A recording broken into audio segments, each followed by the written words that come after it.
Hello, welcome back to my channel. My name is Najwa. I'm so happy you're here. If you're new here, please do me a favor. Hit the like and subscribe button. Hit that bell so you know whenever I post a video. Today I'm going to do a review of the series From.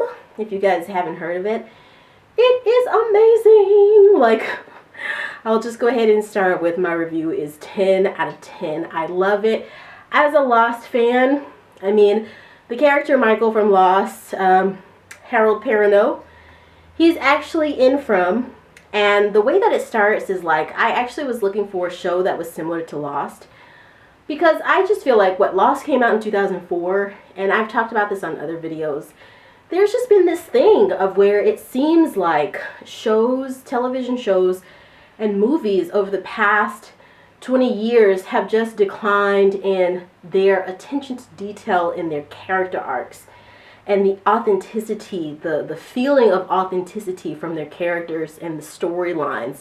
You know, I think today a lot of shows rely very heavily on CGI and visual effects, on, social media and rotoscoping screens onto screens and just a lot of effects, and less on just the authenticity of stories and backgrounds. Because what is art other than an imitation of life, And so when you look at Lost, I think that Lost is one of the best shows of the century, because it really does do that. It looks at so many different parallels of life, and it creates a storyline that aligns with that, that is consistent with some of these elements of life, of choosing good over evil, of sometimes choosing evil over good, and what are the consequences of that, of even sometimes technology and how that relates to those human connections, of biblical parallels, of parenthood, of childhood, of marriage, And yeah, shows today, they maybe do that, but they use a bunch of CGI and effects and social media and imitating social media to just do the most. I just feel like shows do the most. So basically, I was online and I was looking for a show similar to Lost. And this is basically what I found when I went and looked. People recommend it, and these are from other Lost heads. These are from other people that really like the show Lost. Lost is my all-time favorite show. And people recommended From, obviously, and they also recommended Yellow Jackets. Now, Yellow Jackets, I don't know. It's very dark. I feel like Lost was uplifting. From is uplifting, but it's also quite dark. But I think that From is probably closer to Lost in terms of being mostly uplifting. In terms of uplifting, it's you got Lost furthest over here at the most, From in between, and then Yellow Jackets over here. And then there was one other show. It was also on an island, but they're the young girls, and they're caught on the island, and they basically need to figure out a way to get off the island, but then they figure out that their parents are actually the ones that sent them there. And then they actually introduce some boys into the context, so the boys are on the island as well. I'm actually in my queue right now trying to remember what the name of that show was. So that show was called, give me one second, I'm going to find it. Oh my God, I don't think it's in my queue anymore because I think I finished it. Man, I can't remember, but there's this other show that's kind of like it, and that was also recommended. If you guys know, put it down in the comments. But From, I really, really liked it. So let's just break down my favorite elements from the show little by little. So first of all, for those of you who haven't seen it, I'll give a quick synopsis of From. Basically, there are a series of people traveling across the United States by vehicle, by car, or RV or minivan or whatever it is, or truck, some moving automobile across states all over the country.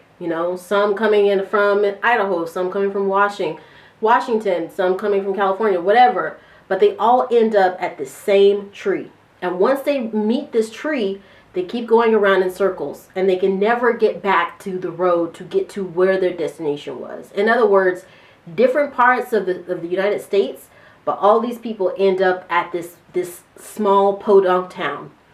And they just will ride around in circles for forever, you know, even though there are people in this town who clearly see them running around in circles. And Harold Perrineau basically plays the sheriff of this mystical place. And there's other people who live at this mystical place. And they've all arrived to this place in this exact same way. They've run into this tree and they keep running around in circles and they can't get off the road. And once they're in this place, they can't leave, you know. And so basically there is the deputy, who's played by Ricky He. He plays Kenny. And Harold Perrineau plays Boyd. He's the sheriff. So you got Boyd, who's the sheriff, and then you've got Kenny, who's the deputy. And usually what they do, their job is to keep everybody as safe as possible as they can. They ring the bell at night when everyone should go in their house because these creatures come out, and they will try to convince you to open the door. They talk like normal humans, but they actually have these horrible teeth. And, you know, when they show their true form, they're basically like these weird human animals that just will like tear you apart, eat out your whole insides. It's really frightening, right? And the only thing that will protect the people in this town from that are these sigils that they place on the door. So the sheriff and the deputy sort of make sure everybody does that. They make sure they're inside before the sun sets, because that's when the people come out. And they make sure that, you know, kids don't go near the doors or the windows, that the windows are both shut if you have kids. They make sure that, you know, the dead are buried. They make sure that everybody follows the rules in the town. And Kenny, who's a young Asian American man, I love his storyline. We enter into the deputy sheriff's storyline, I think, within the first couple of episodes. And it's one of my favorite arcs in the show, actually. And I love, I think this is actually also from the makers of Lost, but I love that the makers of Lost really take a chance to look at all of the different shades of the United States, because we've got African Americans, Chinese Americans, European Americans, Hispanic Americans, you know, people from all different walks of life, all different shades coming together. And you've got Kenny, the deputy sheriff. He's a Chinese American man. He's got his mom there. His mom and his dad, I guess, when they were traveling, appeared, you know, came to this place together. And you see from the very first or second episode, I can't remember exactly when, that Kenny's dad has Alzheimer's. And without giving too many spoilers away, so if you haven't seen this, I hope I don't give too many spoilers away, but his dad has Alzheimer's, and you can tell that the love between his mom and his dad, you can tell Kenny's probably a second generation or first generation immigrant, because his mom and dad don't speak amazing English, but you get what they're saying. And the mom works in the diner. The diner is responsible for feeding everybody in the village. And Kenny is his dad, essentially, spoiler alert, he loses his dad. You know, his dad is killed by one of these things, and it's because somebody becomes corrupt within the city and lets one of those creatures in. And this starts a whole series of events. Now, you've got people up in the big house, there's the people in the mansion or whatever, and then there's the people who live in the city. Usually it's the families that opt to live in the city, and there's people in the village. And essentially, with the first season, we see the storyline of Boyd and his son playing out. We've got this young family that consists of Tabitha, she's the wife. The husband is Jim. The daughter is Julia, and the son is Ethan. And actually, I think they're the first family that we see arrive at this place, I think. And then you've got this girl, Sarah, that's the one who let these people in.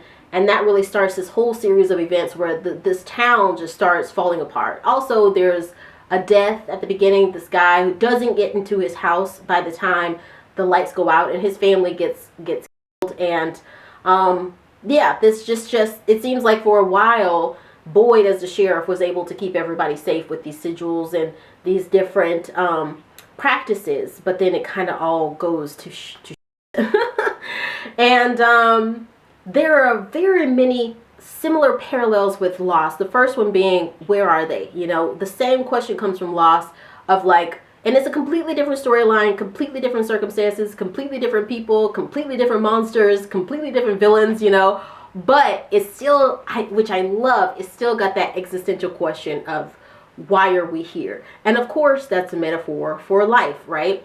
And so essentially that's what we're trying to ask the whole series is, why are these people here? Where are they? Why can't people find them? Why can't they get out? And Harold Perrineau just plays this role so good. You find out a little bit about his backstory. I was really like thrown off by his backstory. You find out that his son is mixed race, and his son is also with an Arabic American woman. I'm talking like really diverse cast, which I always love with this. Fringe is also a show that was written by J.J. Abrams, the guy who wrote Lost. And, you know, I feel like on the scale of these things, I'm not sure if J.J. Abrams was in the production or in the writing of From at all, but just the progression from Fringe to Lost to From, it really grows. Like, but at least just at the very least Fringe to Lost. You know, I'm not sure if J.J. Abrams was a writer in From. But in Fringe, if you guys have ever seen that show, it's just, it wasn't as developed as Lost was. You know, there was still that existential question of why are we here? But as far as like the diversity of the cast, the depth of the storylines, it just wasn't developed yet. And with From, it's just like, it's there. I love shows where there's not much of a set. Like the set is essentially just like 3, 4, 5, 6, 7 different locations, and that's it. I love when like the focus is really on what's going on with the people, because that's really what life is.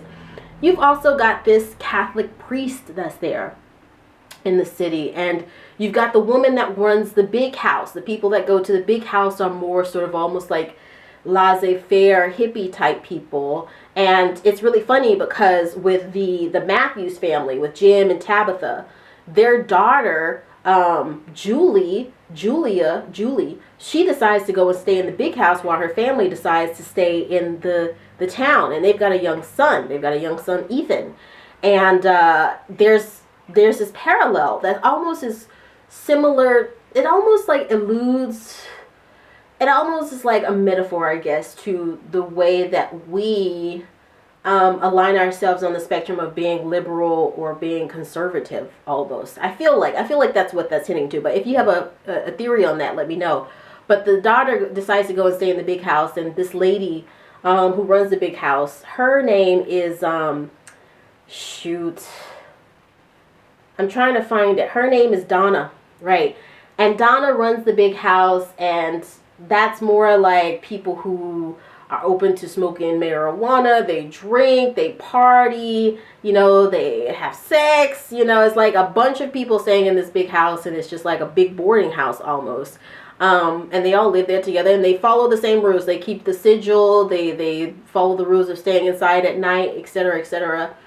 And then you have the town, which Boyd and Kenny run, the sheriff and the deputy, and they basically you know, in the town, it's basically more like families, right? So I think that the big house and the town are some sort of metaphor for liberalism versus conservatism. I don't know, maybe.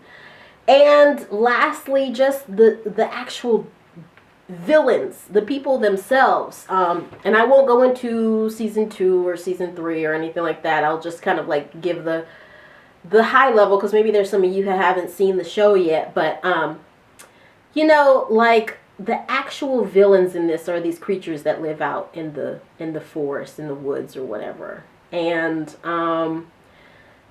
what are they a metaphor for? You know, and I haven't completely convinced myself that I've answered that question really, but I do think that there is some sort of metaphor for perversion, for a loss of what do you call it when you sort of lose all your inhibitions? I think they're sort of like a metaphor for perversion and loss of inhibition, for a total descend into perversion and murderous tendencies, a descension into just all the worst elements of human nature, I think. And they're always trying to get to these people. The question is to me, some of the people seem like before they came to this place, they weren't horrible people. So I think they were flawed, but the connection is why? Why these people and why not everybody else? Why doesn't everybody end up in this town.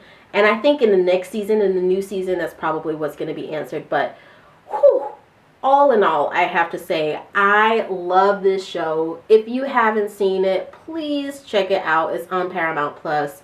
Really, really, really good cast. I mean, looking at the cast, aside from like Harold Perrineau and who's the guy who plays like the really, yes, the genius sort of nerdy dude, David Alpay, I guess that's how you say his name, who plays Jade.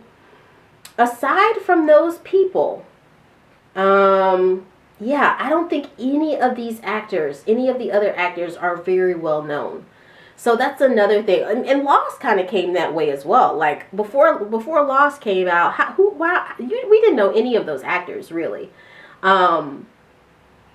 Maybe Daniel Day Kim. I don't know. Let me look it up. Let me see. Lost casts. So, yeah. I feel like maybe Naveen Andrews, maybe we knew him before. Matthew Fox, we probably knew before. Daniel Day Kim, possibly Jorge Garcia. We knew Harold Perrineau from Oz, but even that was very niche, you know, but I like that. I like when you get actors who are a little obscure, you know, but at the same time, they're still very, very good actors. So I could not recommend from more. Check it out if you haven't seen it. If you have seen it, please let me know like what you felt about some of these character arcs, what you think is going to happen in the new season, overall how you felt about the show. I would love to know. And yeah, we'll be back for more soon, guys. If you are new to this channel, please hit the like, subscribe button, hit that bell so you know whenever I post a video. And also please engage, like, comment, push this video into the algorithm. You can give me a super thanks if you like. And with that being said, I will see you guys next time. Okay, much love. Bye.